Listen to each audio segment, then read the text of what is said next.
Présentation aussi des différentes activités de renforcement qu'on a déjà entamées au niveau du ministère et également des principales préoccupations qui sont exprimées aussi au niveau de l'actualisation de notre plan stratégique. Donc là, je vais commencer avec les différents problèmes, les différents boulots de développement qu'on a au niveau du secteur et voir ensemble comment on peut remédier à cela.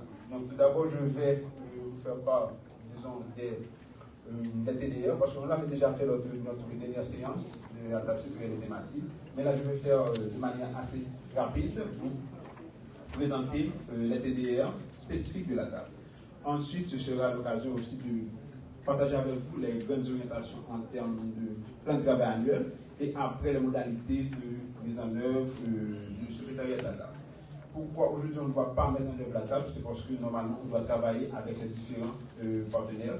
Donc je vais vous expliquer ça un peu plus tard, mais travailler avec les différents partenaires. Un climat instable, peu propice aux affaires, du développement, et il y a aussi un pessimisme chez les acteurs économiques qui se montrent très réticents dans la prise d'initiative entrepreneuriale. Cette situation s'est aggravée particulièrement avec la situation de Covid-19 dans le monde et beaucoup de secteurs de l'économie qui ont connu une récession et l'impact est palpable et majeur sur la perte des emplois en Haïti. Et les catastrophes naturelles aussi en font partie, dont le Grand Sud a été victime le 4 août dernier lors du tremblement de terre. Et cette semaine, le gouvernement de la République avait également organisé une conférence de bailleurs sur la reconstruction du Grand Sud. L'économie haïtienne s'est donc contractée. Ces 4-5 dernières années, l'économie affiche des chiffres qu'on ne peut même pas en parler. Le taux de croissance économique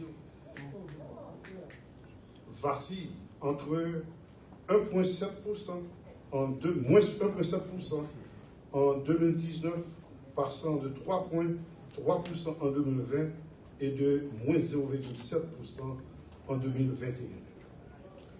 Le niveau d'exportation d'Haïti a chuté jusqu'à atteindre environ 11% du PIB et les importations continuent à augmenter en passant de 35,30% du PIB en 2019 pour atteindre 36,20% en 2020, traduisant ainsi cette faible capacité de l'offre nationale à satisfaire la demande locale. Le chômage et le sous-emploi touchent 60% de la population. Et le secteur informel représente 80% des emplois créés dans le pays. Plus de 96% de la population est exposée aux catastrophes naturelles telles les ouragans, les inondations, les séismes et autres. En dépit de tout cela, Haïti est classé parmi les pays où il y a un nombre important d'entrepreneurs. Mais la valeur ajoutée créée dans les différents secteurs économiques reste très faible. Ça peut être expliqué en partie par le fait que plus de 70% des activités économiques se concentrent dans des transactions d'achat et de vente, ne favorisant nullement la création de richesses, où plus de 90% des entreprises haïtiennes sont des entreprises individuelles ou familiales, constituant ainsi un obstacle majeur à la mobilisation de capitaux nécessaires et suffisants. Devant ce constat, l'État haïtien doit élaborer des politiques publiques capables de relancer l'économie et favoriser une croissance durable.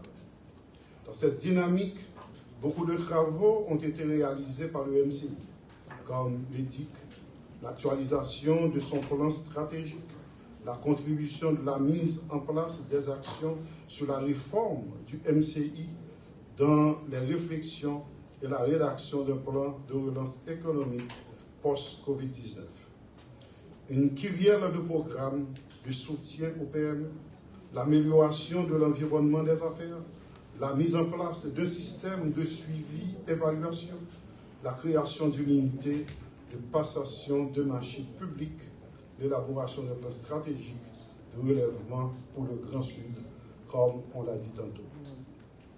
Mais pour y arriver, le MCI veut œuvrer à l'appropriation de ces actions par les parties prenantes dans une démarche inclusive, mobilisant tous les acteurs du secteur afin de trouver les moyens de se concentrer, de se concerter tous les efforts et d'associer leurs idées dans la construction d'objectifs communs. C'est pourquoi le ministère du Commerce et de l'Industrie jouera un rôle majeur dans le soutien des PME. La création d'emplois contribuera à appliquer la politique du gouvernement en matière de commerce et d'industrie. D'où l'intérêt de la table sectorielle et thématique qui offrira l'opportunité à tous les acteurs de se réunir pour débattre des principales préoccupations du secteur. Chaque partie pourra apporter sa contribution dans la refondation économique d'Haïti afin de garantir une croissance forte et durable à l'amélioration des conditions de vie de la population en général. Mesdames, Messieurs, je me réjouis grandement de votre présence qui me permet de constater la volonté manifeste de joindre nos compétences afin de formuler des politiques en matière commerciale et industrielle pour ce développement économique que nous recherchons tous pour Haïti. Chers partenaires et acteurs économiques présents à cette séance de travail, profitons au maximum de l'espace qui nous est offert à cette table sectorielle et thématique, afin d'adopter de meilleures solutions qui s'imposent à l'atteinte des objectifs de développement économique que nous aurons conjointement fixés. Ainsi donc, au nom du ministre Saint-Jean, je déclare ouverte cette session de travail qui s'annonce déjà très fructueuse. Merci à vous tous.